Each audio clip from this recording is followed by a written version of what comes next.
전능하사 천지를 만드신 하나님 아버지를 내가 믿사오며 그 외아들 우리 주 예수 그리스도를 믿사오니 이는 성령으로 잉태하사 동정녀 마리아에게 나시고 본디오 빌라도에게 고난을 받으사 십자가에 못 박혀 죽으시고 장사한 지 사흘 만에 죽은 자 가운데서 다시 살아나시며 하늘에 오르사 전능하신 하나님 우편에 앉아 계시다가 저리로서 산자와 죽은 자를 심판하러 오시리라.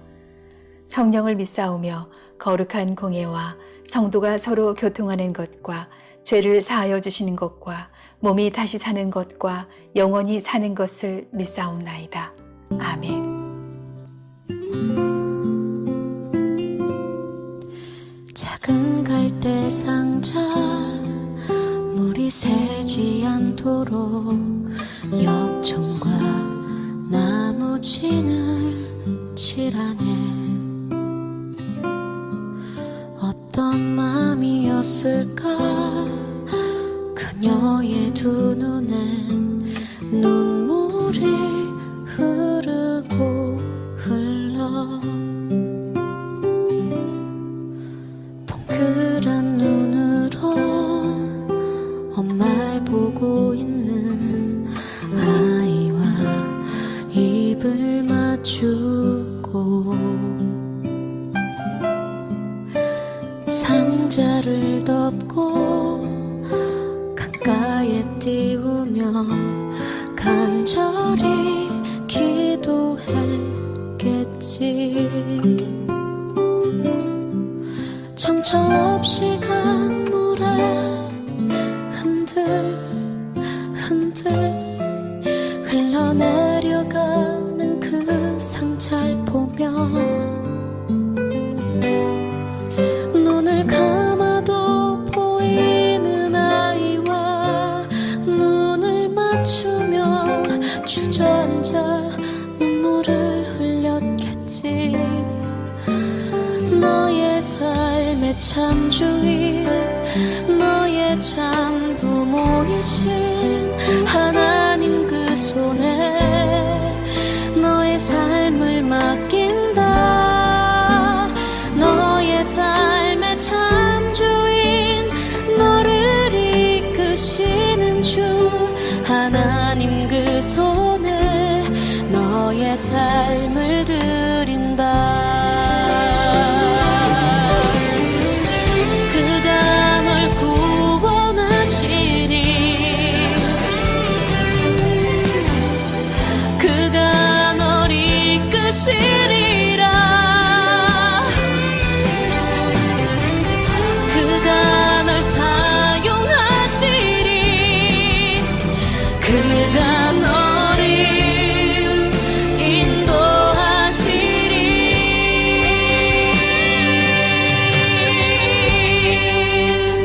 너의 삶의 참 주인, 너의 삶의 참 주인, 너의 참 부모이신 하나님 그 손에 너의 삶을 맡긴다. 너의 삶의 참 주인, 너를 이끄시는 주 하나님 그 손에 너의 삶을 드린다. 어떤 마음이었을까 그녀의 두 눈에 눈물이 흐르고 흘러.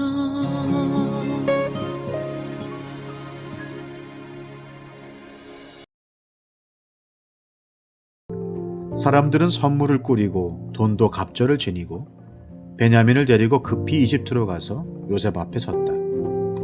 요셉은 베냐민이 그들과 함께 온 것을 보고서 자기 집 관리인에게 말하였다. 이 사람들을 집으로 데리고 오시오. 짐승을 잡고 밥상도 준비하시오. 이 사람들은 나와 함께 점심을 먹을 것이오. 요셉이 말한 대로 관리인이 그 사람들을 요셉의 집으로 안내하였다. 그 사람들은 요셉의 집으로 안내를 받아 들어가면서 겁이 났다. 그들은 지난번에 여기에 왔을 적에 우리가 낸 돈이 알지도 못하는 사이에 우리의 자루 속에 담겨서 되돌아왔는데 그 돈 때문에 우리가 이리로 끌려온다. 그 일로 그가 우리에게 달려들어서 우리의 나귀를 빼앗고 우리를 노예로 삼으려는 것이 틀림없다 하고 걱정하였다. 그래서 그들은 요셉의 집 문 앞에 이르렀을 때에 요셉의 집 관리인에게 가서 물었다. 우리는 지난번에 여기에서 곡식을 사간 일이 있습니다. 하룻밤 묵어갈 곳에 이르러서 자루를 풀다가 우리가 치른 돈이 액수 그대로 우리 각자의 자루 아귀 안에 고스란히 들어있는 것을 보았습니다. 그래서 우리가 그것을 다시 가지고 왔습니다. 또 우리는 곡식을 살 돈도 따로 더 가지고 왔습니다. 우리는 누가 그 돈을 우리의 자루 속에 넣었는지 모릅니다. 그 관리인이 말하였다. 그동안 별거 없으셨습니까? 걱정하지 마십시오. 댁들을 돌보시는 하나님, 댁들의 조상을 돌보신 그 하나님이 그 자루에 보물을 넣어주신 것입니다. 나는 댁들이 낸 돈을 받았습니다. 이렇게 말하면서 관리인은 시므온을 그들에게로 데리고 왔다. 관리인은 그 사람들을 요셉의 집 안으로 안내하고서 발 씻을 물도 주고 그들이 끌고 온 나귀에게도 먹이를 주었다. 그들은 거기에서 점심을 먹게 된다는 말을 들었으므로 정오에 올 요셉을 기다리면서 장만해 온 선물을 정돈하고 있었다. 요셉이 집으로 오니 그들은 집 안으로 가지고 들어온 선물을 요셉 앞에 내놓고 땅에 엎드려 절을 하였다. 요셉은 그들의 안부를 묻고 난 다음에 전에 그대들이 나에게 말한 그 연세 많으신 아버지도 안녕하시오? 그분이 아직도 살아계시오? 하고 물었다. 그들은 총리 어른의 종인 소인들의 아버지는 지금도 살아있고 평안합니다 하고 대답하면서 몸을 굽혀서 절을 하였다.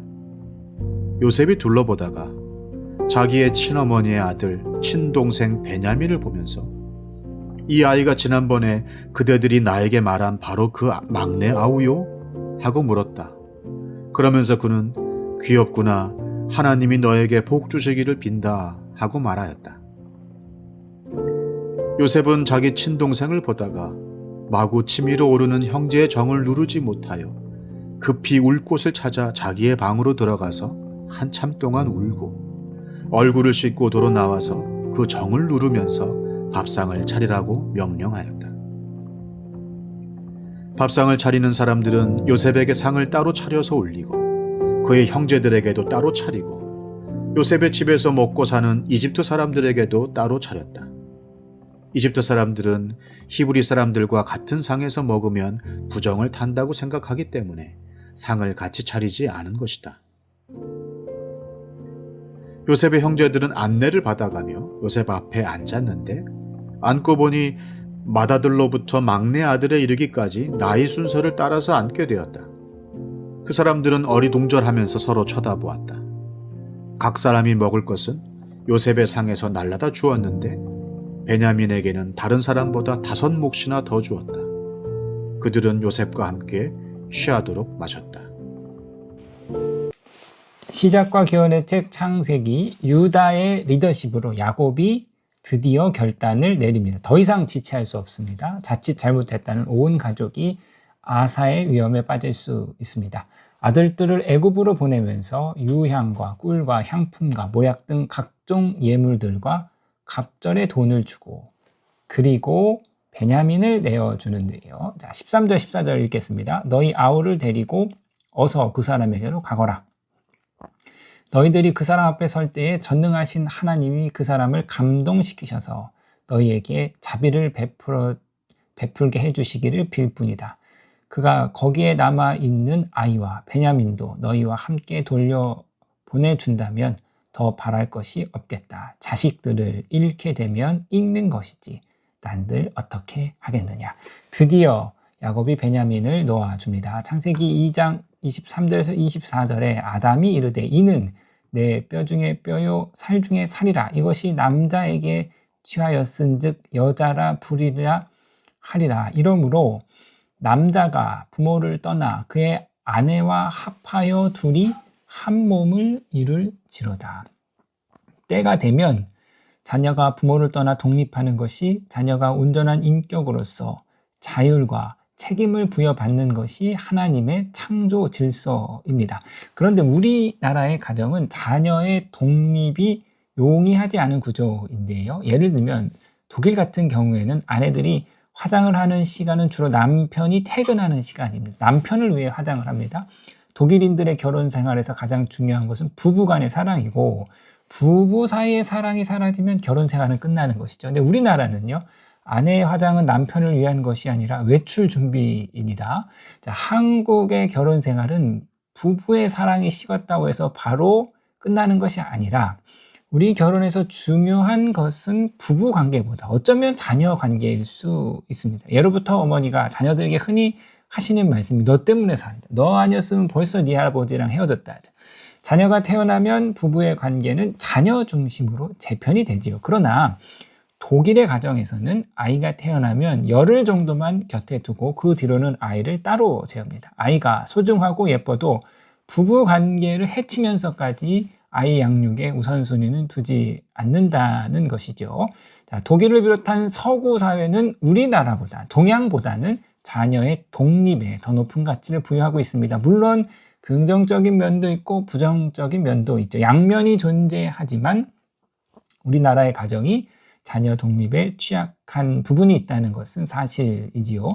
자, 겉보기에는 평범한 가족입니다. 남편은 성실하게 일해서 직장에서 승승장구하고 아내는 열심히 종교활동에 참여하는 모범적인 가정입니다. 그런데 놀랍게 이 가정에서 첫째 딸이 자살 시도를 하는데요.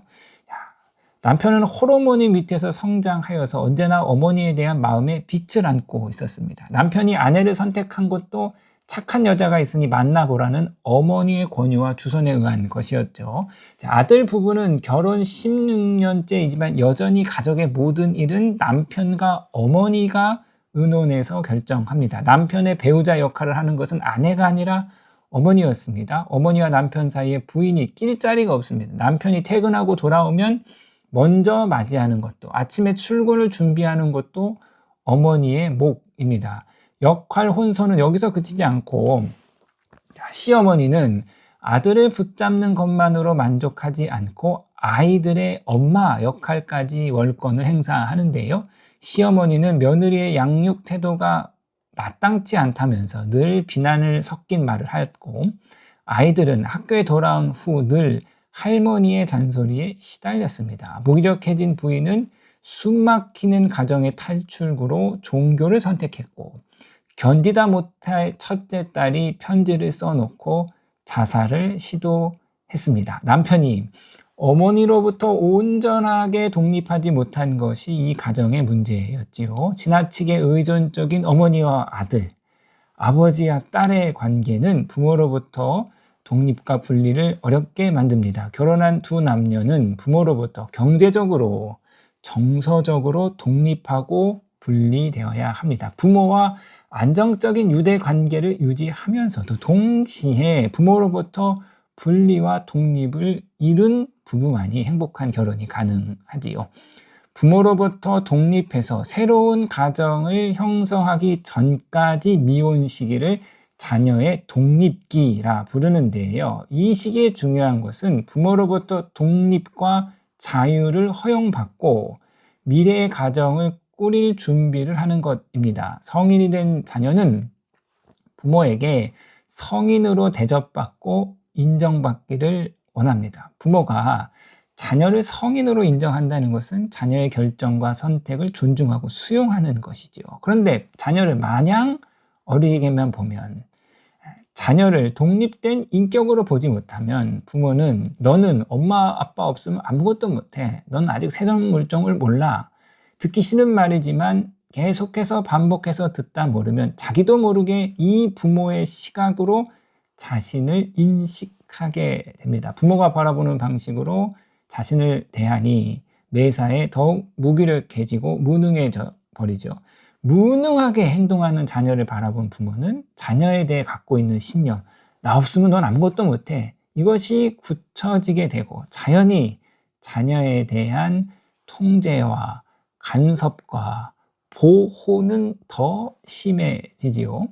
자, 오늘 본문의 요셉과 모세, 사무엘, 다니엘 이들의 공통점이 있는데요. 구약의 걸쭉한 인물로서 일찍이 부모로부터 독립한 자녀입니다. 애착이 중요하지요. 그러나 유아기 애착 형성 이후에는 자녀의 성장에 따라 부모로부터 점진적으로 독립하여서 하나의 인격체가 되어야 합니다. 자, 사랑하는 성도님 여러분, 본문에 베냐민의 나이가 적지 않습니다. 요셉이 애굽에 가기 전에 이미 태어났기 때문에 적어도 베냐민의 나이가 20대 중반 이후는 됐을 것이다. 이미 성인이 된 베냐민이 아버지 야곱의 품에 쌓여 있었다면 아마 야곱은 자신이 죽을 때까지 만족한 삶을 살았을지 모르겠습니다. 그러나 아버지로부터 정서적으로 독립하지 못한 베냐민의 남은 인생은 결코 바람직하지 않을 것이지요. 성인이 된 자녀에게 경제적인 끈, 정서적인 끈을 놓지 않는 것은 왜곡된 사랑입니다. 결코 그 자녀를 행복으로 이끌지 못하지요. 이미 성이 된 자녀를 자신의 곁에 주고 다 해주는 것은, 다 맞춰주는 것은 결코 올바른 부모의 사랑이라 할 수 없습니다. 자, 누가 베냐민을 놓아주어야 합니까? 아버지 야곱이 베냐민을 놓아주어야 베냐민이 독립할 수 있는데요. 자, 최강현 교수입니다. 원래 자녀의 독립에는 부모의 도움이 필수적이다. 부모가 가로막고 방해하면 그만큼 독립과 자율성을 성취하는 데 어려움을 겪는다. 자녀는 부모를 통해서 세상으로 나갈 수밖에 없기 때문이다. 자, 이제 야곱이 결단을 하고 베냐민을 놓아줍니다. 베냐민을 형들과 함께 애굽으로 보내는데요. 야곱이 온갖 걱정을 다 했겠죠. 밤잠을 이루지 못했을 것입니다. 자식을 떠나보내고 잘하고 있나? 사고는 안 치나? 남들에게 치이진 않나? 별의별 걱정이 다 듭니다. 그러나 야곱의 그 모든 걱정은 기우에 불과했습니다. 그래서 오늘 본문의 내용을 쭉 따라가 보면 형들과 베냐민이 애국에 가서 요셉을 만나고 이러쿵저러쿵 해서, 자, 오늘 본문 제일 마지막에 34절, 각 사람이 먹을 것은 요셉의 상에서 날라 주었는데 베냐민에게는 다른 사람보다 5몫이나 더 주었다. 그들은 요셉과 함께 취하도록 마셨다. 개역 성경은 즐겁게 먹고 마셨다라고 번역하고 있습니다. 야곱의 12아들이, 이 12형제가 비로소 처음으로 한 식탁에 둘러 앉아서 즐겁게 먹고 마십니다. 아버지의 편애가 끝나니, 아버지가 베냐민을 놓아주니 그제서야 이 12형제가 함께 즐겁게 먹고 마실 수 있습니다. 자녀를 부모 품에서 떠나보냄은 우리의 자녀를 전능하신 하나님께 맡겨드림입니다. 자녀를 보내는 부모의 마음을 잘 노래한 찬양이 요게벳의 노래이지요. 모세를 갈대 상자에 담아 나일강에 띄워보내는 어머니 요게벳의 마음을 표현했습니다. 찬양의 가사로 오늘 말씀을 마무리하겠는데요. 눈을 감아도 보이는 그 아이를 떠나보내면서 어머니는요, 너의 참 부모이신 하나님께 너의 삶을 맡긴다. 너의 삶의 참 주인이신 하나님께 너의 삶을 드린다고 고백합니다. 오늘 이 새벽에 우리의 자녀의 참 부모이시고 참 하나님이신 그 하나님께 우리 자녀를 올려드리시는 저와 여러분 되시기를 주님의 이름으로 부탁드리겠습니다.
되신 우리 아버지여, 이름이 거룩히 여김을 받으시오며 나라에 임하옵시며 뜻이 하늘에서 이룬 것 같이 땅에서도 이루어지이다. 오늘날 우리에게 일용할 양식을 주옵시고 우리가 우리에게 죄 지은 자를 사하여 준 것 같이 우리 죄를 사하여 주옵시고 우리를 시험에 들게 하지 마옵시고 다만 악에서 구하옵소서. 대개 나라와 권세와 영광이 아버지께 영원히 있사옵나이다. 아멘.